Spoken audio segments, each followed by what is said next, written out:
video for y'all today. It has been a while since I have done one of these, so if you are new to this type of video, here is the deal. The video you are watching is sped up footage of me drawing some fun Sims fan art. In this case, it is the first page of a little comic strip featuring Bella Goth. While we watch this, I usually also talk about Sims lore relating to the main subject of the fan art.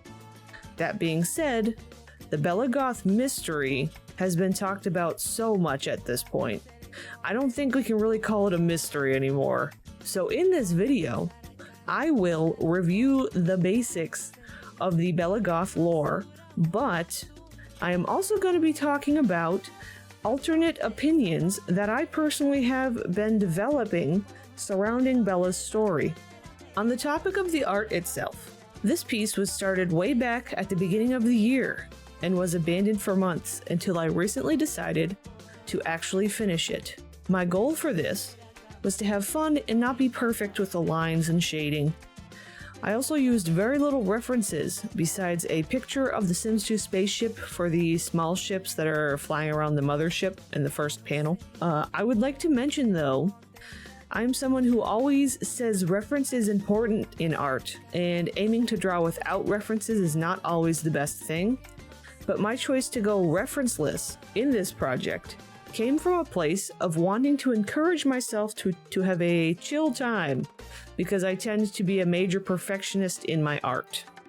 So anyway, let's start talking actually about Ms. Bella Goth, the goth girly herself. Bella Goth first appeared in the franchise in The Sims base game. In this version, she is living with her husband Mortimer and her daughter, a child-aged Cassandra. Alexander is not in existence yet within this version. Then, when The Sims 2 released, her husband and children appear in Pleasantview, but Bella was not there, and all signs pointed to her being missing. In this version, of course, Alexander is a child, and then Cassandra is an adult, actually, so there's a bit of a gap between them. But Bella does actually still appear in The Sims 2. She is in Strangetown as a walk-by townie, though her actual facial appearance does appear slightly different between the two hoods. This could be attributed to the developers not thinking it was a huge deal, or it could be taken as a piece of evidence in her disappearance. Bella also appears as a child in The Sims 3 Sunset Valley, but she also appears in pretty much all the other spin-offs of the game, and of course The Sims 4, but that technically is an alternate timeline to the one that we're really going to be talking about today. I consider The Sims 2 timeline to be like the true timeline. But so you could say Bella is kind of a big deal in the Sims world, and I think anybody that really knows The Sims knows that already. I mean, Bella's like the poster child of the darn game. We get it, we get it.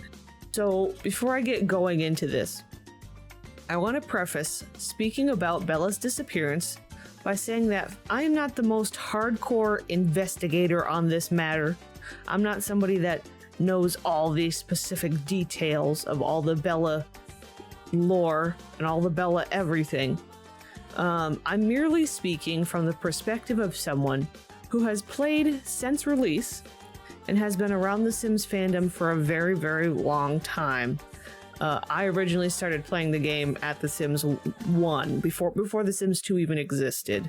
Of course, I was quite young and I was not involved in like the online side of things. I mean, the online side of things didn't really exist that much either yet. But I didn't really come into like the watching people play The Sims and reading about The Sims in forums and stuff until I was a little bit later on, a little bit older, but I had still been, very involved in playing The Sims since I was quite young. With that aside, the general idea of Bella's disappearance, and I guess the most accepted theory, is that Bella was claimed to have been last seen on Don Lothario's rooftop. On his rooftop, there is a telescope, and they were seen via the household story photos, so the photos that appear in the household's like storytelling little album, I guess is kind of what you'd call it. I believe it actually shows I think Cassandra or Bella on Don's rooftop using the telescope.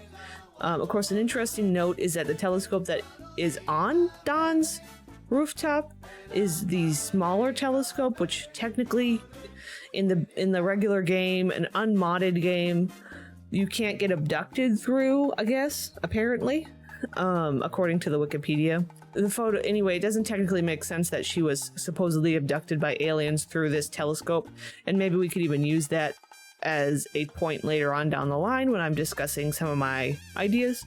But I think it was just a aesthetic choice for the developers to use the smaller telescope. This didn't seem like it would make a ton of sense for Don Lothario, who isn't a particularly like nerdy science dude, to have like a big fancy telescope. But anyway, it does show Bella using the telescope, and it's assumed that she was abducted. And in fact, Mortimer and Cassandra both have the memory of Bella being abducted by aliens as well. And so this is an interesting point that we'll talk about a little later on as well. And an interesting fun fact about Bella's disappearance that I was reading about when doing some research for this video is that if you acquire a fingerprint scanner, which is a career reward object from the law enforcement career, and then you scan the furniture at the Goth mansion, assumably like in a fresh Pleasant View save, you know, right at starting Pleasant View or whatever. Not you know, if the house has been changed or made over, I don't think this would work. It would have to be like right off the bat. But apparently, if you use that object, you scan the furniture, Bella's fingerprints will show up as having been on the furniture, which means, now I don't know what the actual time span that object picks up quote-unquote fingerprints, you know, it just identifies Sims that have used that object. But apparently Bella has not been gone for very long. That's kind of what could be taken from that, is she hasn't really been away very long. The fact that she hasn't been gone very long is also reflected in the memories of her family members, because it seems that Bella was around for many important milestones in her children's lives, as well as like Mortimer's and all of that, mainly her children. You can see her like teaching them things and being involved. So with all that in mind, that's just sort of putting out the generally accepted Bella disappearance story. I usually find that theories surrounding Bella's disappearance focus on like who is to blame. And it's always like, was Don Lothario working with the Calientes? And was Don actually an innocent member? And did the Calientes work to set up Bella so Dina could get to Mortimer? Because she already killed her last husband, Michael, who was also Bella's brother. And all this, you know, this twisted web of things going on.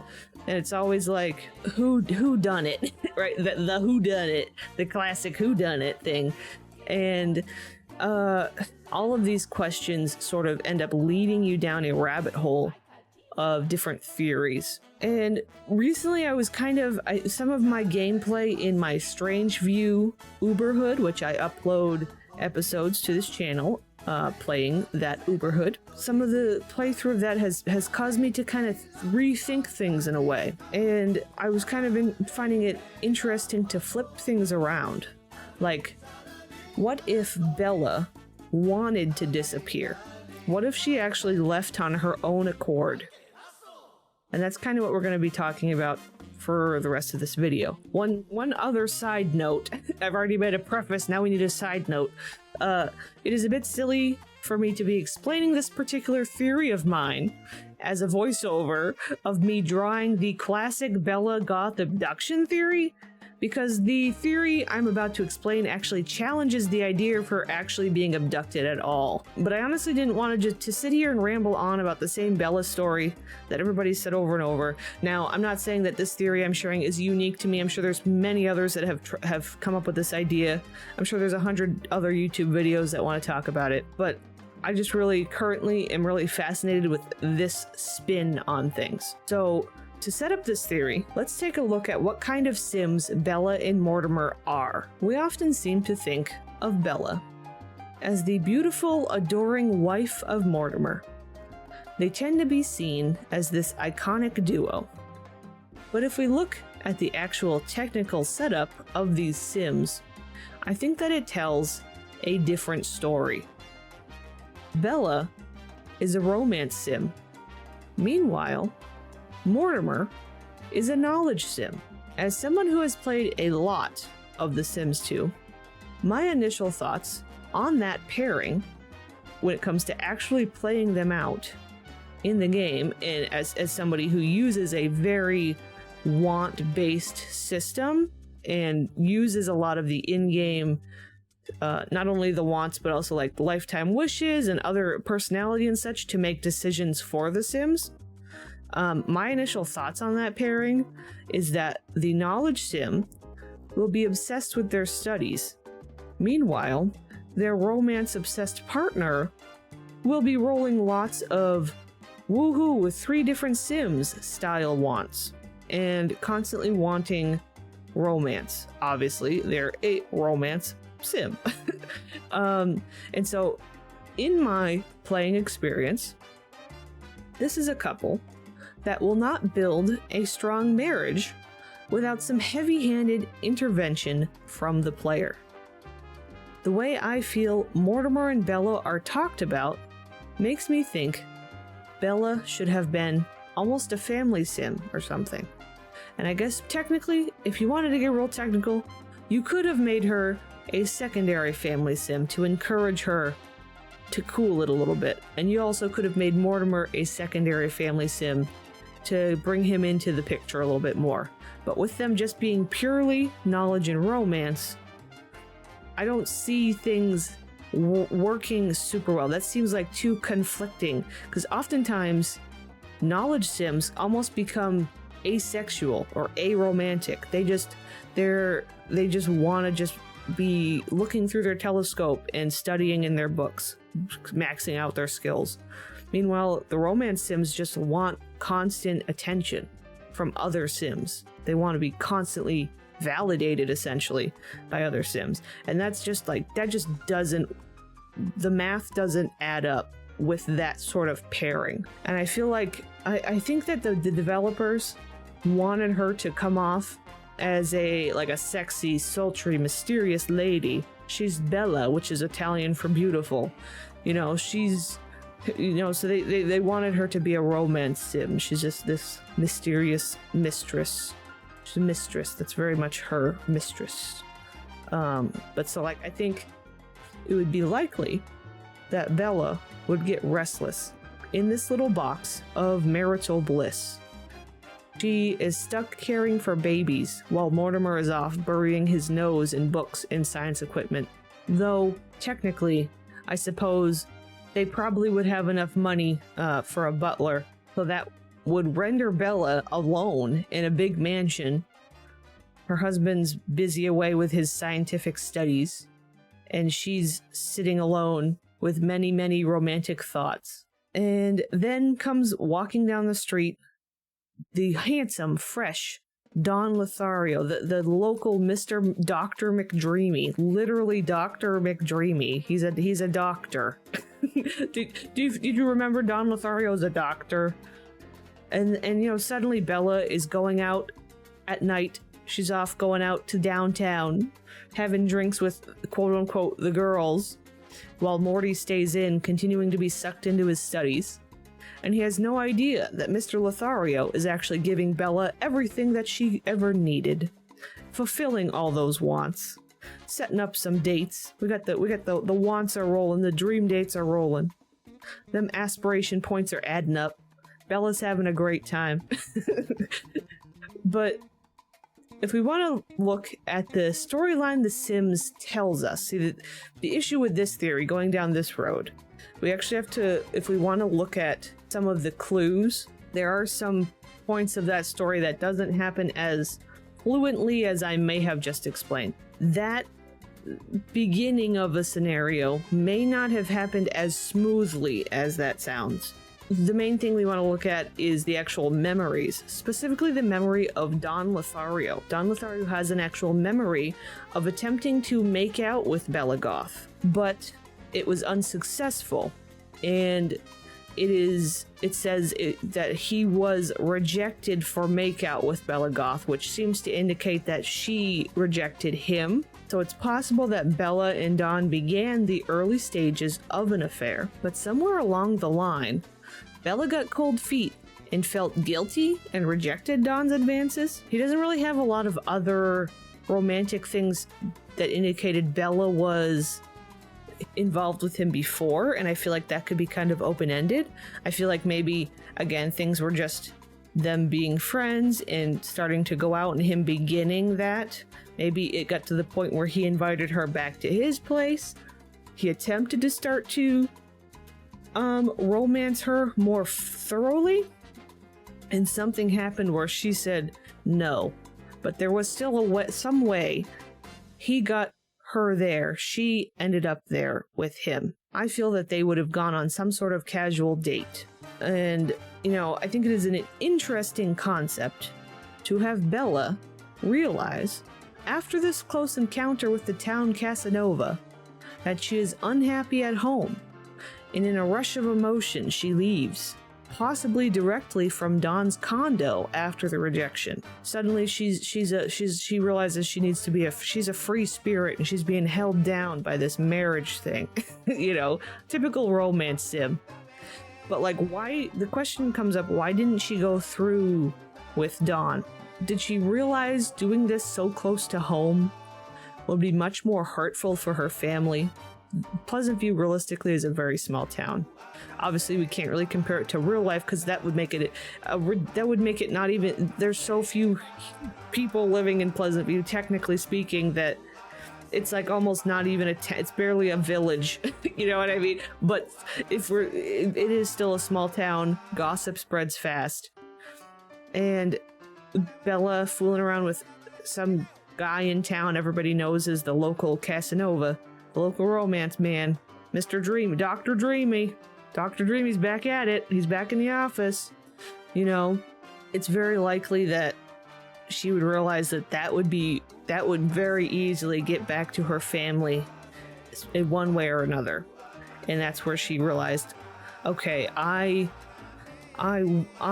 need more than what I'm getting at home, but I also care about my family enough to not go through this way. And, you know, maybe the reason she started fooling around with Don in the first place was because she couldn't bring herself to stray from her family just yet. So she was stuck between a rock and a hard place. She needed to, there were needs that she had that were not being met. But at the same time, she still had a family that she loved. And at some point it just clicked and she had to go. She had to leave. And we could even pull Dina and Nina into this. Dina and Nina Caliente, that is. Did one of the Caliente sisters come to visit Don just as him and Bella were about to make out? You know, they are right next door. Maybe they saw her from their place and said, ooh, Bella's over there. Let's go stir up some drama and knock on Don's door. Maybe Nina was jealous. Maybe, you know, Nina tends to be the one that I find goes for Don first. Dina is too busy worrying about Mortimer most of the time, I feel like. At least securing the Goth bag, you know. So Nina ends up, maybe Nina goes and knocks on the door. She's a little jealous, even though she's a romance sim, but she still just is like, oh, do you think maybe she's a little worried that Bella, everybody knows Bella's the most beautiful lady in town, so maybe Nina's a little worried that Don's gonna get into her and forget about Nina. She's gonna get forgotten about. She's worried. But, you know, imagine, you know, they come, one of them comes to the door. Don's got that slide-in glass front door, and, you know, Don's in the middle of trying to make out with Bella on his couch right there. And then all of a sudden, Nina's peeking through the door at him. Bella freaks out and runs. Swiftly, you know, Bella swiftly rejects Don and acts shocked, like, how dare you touch me? I was just dropping off some sugar that you asked for because I'm a good housewife from down the street. Pretending she was not into it in order to save face. Again, attempting to prevent hurting her family by being talk of the town. Not that that necessarily would have saved much. You never know. Of course, in this scenario, the sad twist of the story is that, you know, say Bella leaves, which we'll continue talking about in a second, but say Bella goes. The sad twist is that she's trying to save her family from being home wrecked by the Don Lothario. Technically by her, but you know, people would associate Don with the family now. And then Don turns around and sets his sight on Cassandra as soon as she's gone, and still brings all the drama and the heartbreak to Bella's innocent little family. You know, like, that's an interesting twist to think about as well.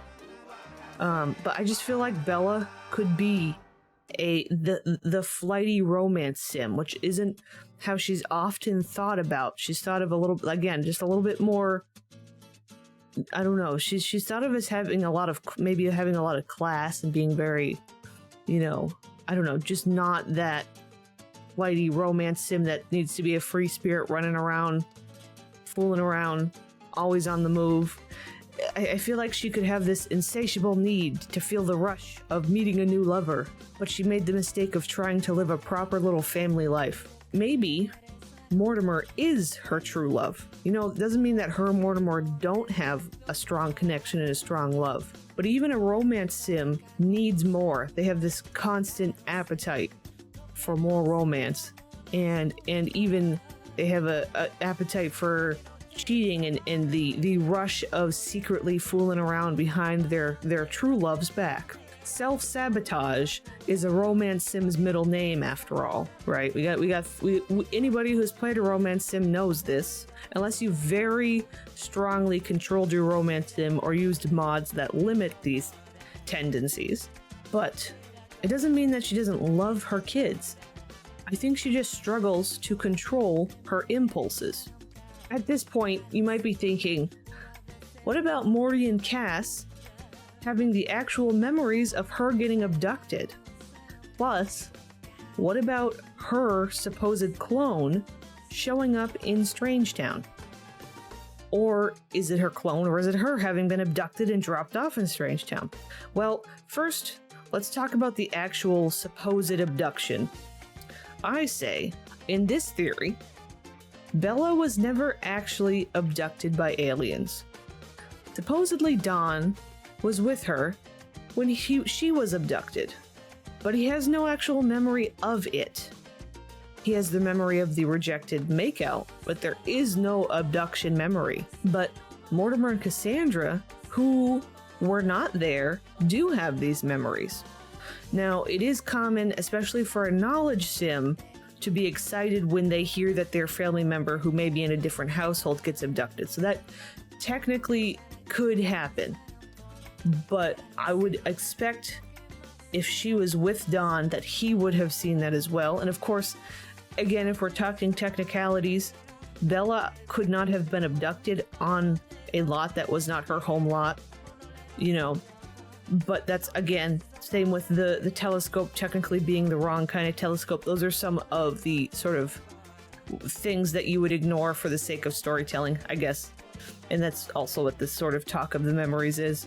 To me, the fact that Mortimer and Cassandra have this memory of her being abducted, but Don doesn't, says that there was a lie told to Mortimer and Cassandra, possibly by Don, by the Calientes. Somebody lied to cover something up. Maybe as a fellow romance sim, is it possible that Don understood Bella's feelings and agreed to cover for her? Like, he still cared about her to a certain degree, or respected her enough to lie. And to go even further, what if Don always had a thing for Bella and wished more could have happened? It was like she was the ultimate one, you know, he's always chasing all the most beautiful women of town, but he never is able to get the Bella, right? And then suddenly he feels like he has the Bella here. She's finally in his grasp, and he always has wanted it. And then suddenly, you know, things go bad and he doesn't anymore. Maybe there's promises that could have been made that she would be able to meet up with him in the future. He could come find her in the future, something. You know, we could also go down the road of him getting mad at her, and that could also lead to certain things. That could lead to some branches off of this type of storyline. The she was never actually abducted storyline, right?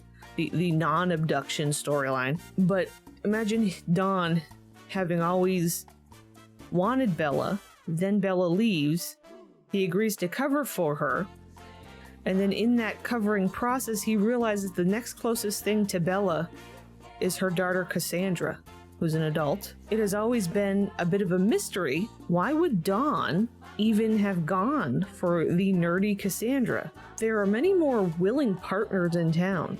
Why Cassandra, the nerdy, elusive, introverted Cassandra? Is it possible Dawn, with this motivation of her looking a lot like Bella and him being attracted to that, is it possible that Dawn, with the whole, idea of him seeing Cassandra as a sort of Bella replacement, regardless of who Cassandra truly is as a person, what if Dawn actually went so far as to use the story of Bella's abduction to seduce Cassandra? Could he have come on to her when she was vulnerable, in mourning, and even turned himself into a hero, telling Cass that he tried as hard as he could to save her mother?